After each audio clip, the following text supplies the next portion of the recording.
ملا اور اسے اپنے بیانوں، اپنی گفتگو اور اپنی شاعری پہ ناز بھی تھا۔ خود کہتا ہے ذکر اس پری وش کا پھر بیان اپنا تھا، بن گیا رقیب آخر جو رازداں اپنا تھا۔ آگہی دام شنیدن جس قدر چاہے بچا، مدعا انکا ہے اپنے عالم تقریر کا۔ چاہیے اچھوں کو جتنا چاہیے، یہ اگر چاہیں تو پھر کیا چاہیے۔ چاہتے ہو خوب روحوں کو اسد، آپ کی صورت تو دیکھا چاہیے۔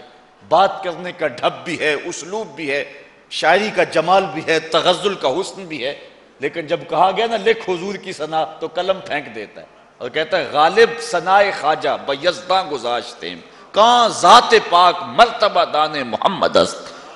کہا غالب میں کیسے لکھوں، جب جانتا نہیں تو لکھوں کیسے۔ جو خدا جانتا ہے محبوب کی مدح بھی وہی کر سکتا ہے۔ تو یہاں مادح کی، مدح کرنے والے کی آخری حد یہ ہے کہ وہ کہتا ہے میری بس لا یمکن الثناء کما کان حقہ، بعد از خدا بزرگ توئی قصہ مختصر۔ ہم نے اپنے بڑوں سے سنا ہے ایک اللہ ہی ان سے بڑا ہے۔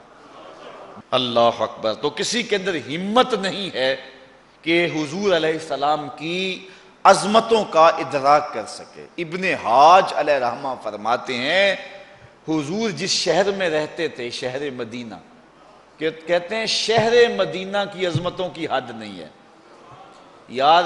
جن جگہوں پہ اور جن خاک کے ذروں پہ حضور کے قدم لگے تو اس کی مدح اس شہر کی بیان نہیں ہو سکتی، پھر محمد عربی کی عظمتوں کو کون بیان کر سکتا ہے۔ لیکن اس کے باوجود ہر بندہ یہ سعادت سمجھتا ہے کہ میں حضور کی مدح کروں۔ وہ کیوں؟ اس لیے کہ جو حضور کی مدح کرے، حضور کی تعریف کرے، عظمتوں کو بیان کرے، وہ اللہ کا بھی محبوب بن جاتا ہے، محبوب خدا کا بھی محبوب بن جاتا ہے، اور یہ سعادت مندی ہے، اور حضور اسے نوازتے ہیں۔ یہ شرف ہے جو پانے کے لیے ہر مادے بے تاب ہوتا ہے۔ حضرت نبی رحمت صلی اللہ علیہ وآلہ وسلم نے جب فتح مکہ کے موقع پہ عام معافی کا اعلان کر دیا، لیکن کچھ لوگ تھے جن کے بارے میں حضور نے فرمایا کہ یہ اگر پکڑے جائیں تو ان کو چھوڑنا نہیں۔ ان میں ایک کعب بن زہیر بھی تھا۔ تو کعب بن زہیر کسی طرح چھپ کے حضور کے پاس آ گیا اور حضور کے سامنے بیٹھ کے کہتا ہے اگر کعب بن زہیر کو ڈھونڈ لائیں تو معاف کر دو گے؟ تو حضور نے فرمایا کعب تو آج ہو گیا ہے، جا معاف کر دیا، تو آج ہو گیا، جا میں نے معاف کر دیا۔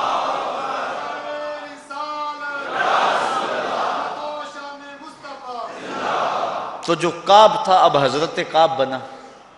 عرض کی حضور اس زبان سے آپ کی حجب کہا کرتا تھا، اب اجازت ہو تو آپ کی نعت پڑھنا چاہتا ہوں۔ حضور نے فرمایا کعب ذرا ٹھہرو، ممبر بچھا لینے دو۔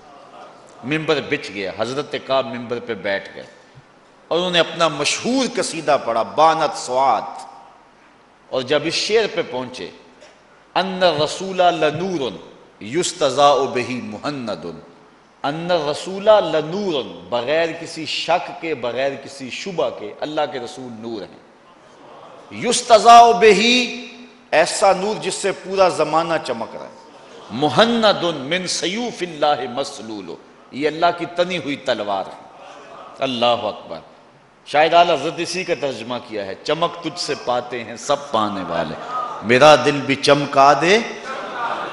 حضرت کعب بن زہیر نے جب یہ شعر پڑھا نا تو روایات میں آتا ہے حضور نے اپنی چادر اتار کے حضرت کعب بن زہیر پہ پھینک دی، پھر ساری زندگی اس چادر کو حضرت کعب نے اپنے سینے سے لگائے رکھا۔ حضرت امیر معاویہ رضی اللہ تعالی عنہ نے حضرت کعب سے کہا 10,000 درہم لے لو، یہ چادر دے دو۔ اس دور میں 10,000 درہم کتنی قیمت بنتی ہے؟ کہا یہ نہیں میں دے سکتا۔ اور جب حضرت کعب بن زہیر کا انتقال ہوا تو حضرت امیر معاویہ رضی اللہ تعالیٰ عنہ نے 20,000 دراہم کے اندر اس چادر کو ان کے خاندان سے خریدا، اور پھر جب بھی کوئی بادشاہ تخت نشین ہوا کرتا تھا تو اعزاز یہ تھا کہ وہ چادر اڑا کرتا تھا۔ ایک اور صحابی ہیں حضرت نابغہ جادی رضی اللہ تعالی عنہ، بڑی طویل عمر پائی ہے۔ انہوں نے حضور کی شان میں لب کھولے اور شعر کہے اور کہتے گئے، حتیٰ کہ 200 شعر حضور کی شان میں کہے، 200 اشعار حضور کی شان میں کہے۔ پھر آقا کریم علیہ السلام نے ان کے لیے دعا دی۔ اب دعا کے لفظ سنیے، حضور نے کہا لا یفدد اللہ فاقا، اللہ تیرے منہ کی مہر نہ توڑے، اللہ تیرے منہ کی مہر نہ توڑے۔ آپ کی عمر 100 سال سے زیادہ ہو گئی تھی لیکن دانت سلامت تھے۔ حضرت قرز بن اسامہ کہتے ہیں میں نے خود دیکھا حضرت نابغہ جادی کو، ان کے دانت بڑھاپے میں بھی اولوں کی طرح چمکدار تھے، کیونکہ حضور نے جو دعا دی تھی کہ اللہ تیرے منہ کی مہر کو نہ توڑے۔ حضرت حسان بن ثابت رضی اللہ تعالی عنہ حضور کی مدح کیا کرتے تھے، حضور کی تعریف کیا کرتے تھے، عظمتوں کا بیان کیا کرتے تھے، اور آقا کریم ان کو دعا دیتے اللہم ایدہ بروح القدس، اے اللہ روح القدس سے ان کی مدد فرما۔ اللہ اکبر۔ تو صاحبو یہ اعزاز ہے، یہ ہماری تکریم ہے کہ ہم اس سعادت مندی کو حاصل کریں، اور آج اسی عنوان سے جو ہے ہم نے یہ بزم سجائی۔ گو ممکن نہیں ہے لیکن سعادتوں کو حاصل کرنے کے لیے آج ہم یہاں جمع ہوئے ہیں۔ میں آپ کے سامنے حضور کی عظمتوں پر مشتمل 4-5 احادیث رکھنا چاہوں گا اور آپ کی توجہ اس کی طرف مبذول کرنا چاہوں گا۔ حضور علیہ السلام ہماری مدح و ستائش کے اور ہمارے بیان کے محتاج نہیں ہیں، بلکہ حضور کا تو نام ہی ایسا ہے، جب زبان سے نام لو تو حضور کی مدح ہو جاتے۔ محمد کا معنی ہے الذی یحمد حمدا بعد حمد، محمد وہ ہوتا ہے جس کی بار بار تعریف کی جائے۔ اچھا، کافروں نے کہا کہ یار عجیب بات ہے، تم محمد بھی کہتے ہو اور عیب بھی لگاتے ہو، محمد تو ہوتا ہی وہ ہے جس کی بار بار تعریف ہو، اور تم ساتھ یہ لفظ بھی بولتے ہو، ساتھ برا بلا بھی کہتے ہو۔ ایک کام کرو نا، اہل لغت ہو، یا تو لفظ محمد کہنا چھوڑ دو یا عیب لگانا چھوڑ دو۔ انہوں نے کہا کہ عیب لگانا تو نہیں چھوڑیں گے، چلو ہم لفظ محمد آج کے بعد نہیں بولیں گے، اپنے طور پہ نام بدل کے مزمم کہنا شروع کر دیا۔ مزمم کا معاذ اللہ معنی بار بار مذمت کیا گیا۔ کسی نے سنا حضور کی خدمت میں حاضر ہوا، مکی دور تھا، مسلمان انتہائی کمزور تھے، آ کے کہا حضور وہ مزمم کہہ کہہ کے گالیاں دے رہے ہیں۔ تو حضور علیہ السلام نے فرمایا آپ نے دیکھا نا اللہ نے قریش کے منہ کو کس طرح موڑ دیا، یشتمون مزمما ویلعنون مزمما وانا محمد، کہا وہ کسی مزمم کو گالیاں دے رہے ہیں، میرے رب نے مجھے محمد بنایا ہے۔ وہ کسی مزمم کو برا بھلا کہہ رہے ہیں لیکن میرے رب نے تو مجھ کو محمد بنایا۔ تو حضور کا نام ہی ایسا ہے، اگر کوئی اور لفظ نہ بھی بولے، نام ہی لے حضور کا، اللہ اکبر، حضور کا نام ہی لے تو یہ حضور کی مدح و ستائش ہے اور حضور کی عظمتوں کا بیان ہے۔ حضور نبی رحمت صلی اللہ علیہ وسلم نے اپنی مدح خود فرمائی اور اپنی عظمتوں کا بیان صحابہ کے سامنے رکھا۔ حضور نے ارشاد فرمایا ان اللہ اصطفیٰ کنانہ من ولد اسماعیل واصطفیٰ قریش من کنانہ واصطفیٰ من قریش بنی ہاشم واصطفانی من بنی ہاشم، اللہ نے ساری اولاد آدم سے کنانہ کو منتخب فرمایا، پھر کنانہ سے اللہ تعالیٰ جل شانہ نے قریش کا انتخاب کیا اور قریش سے بنو ہاشم کا انتخاب کیا، اور فرمایا اللہ نے بنو ہاشم سے محمد کا انتخاب کیا، میرا انتخاب کیا۔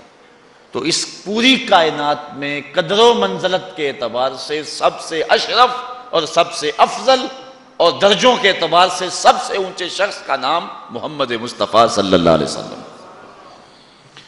حضرت انس رضی اللہ تعالیٰ عنہ سے روایت ہے قال قال رسول اللہ صلی اللہ علیہ وسلم انا اکثر الانبیاء تبعا یوم القیامہ وانا اول من یقرع باب الجنہ۔ صحیح مسلم کے اندر روایت ہے، حضور نے فرمایا قیامت کے دن سب سے زیادہ جس کے تابعین اٹھیں گے، جس کے اتباع کرنے والے اٹھیں گے، اور حشر کے میدان میں جس کے غلاموں کا ہجوم زیادہ ہوگا، فرمایا وہ میں ہوں۔ ایک حدیث میں آتا ہے حضور نے فرمایا جنت میں کل 120 صفیں ہیں، جنت میں کل صفیں جو ہیں وہ 120 ہیں، اور فرمایا 80 صفیں صرف میری امت کی ہوں گی، آدم علیہ السلام سے لے کے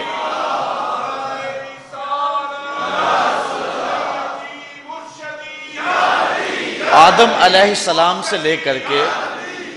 السلام سے لے کر حضرت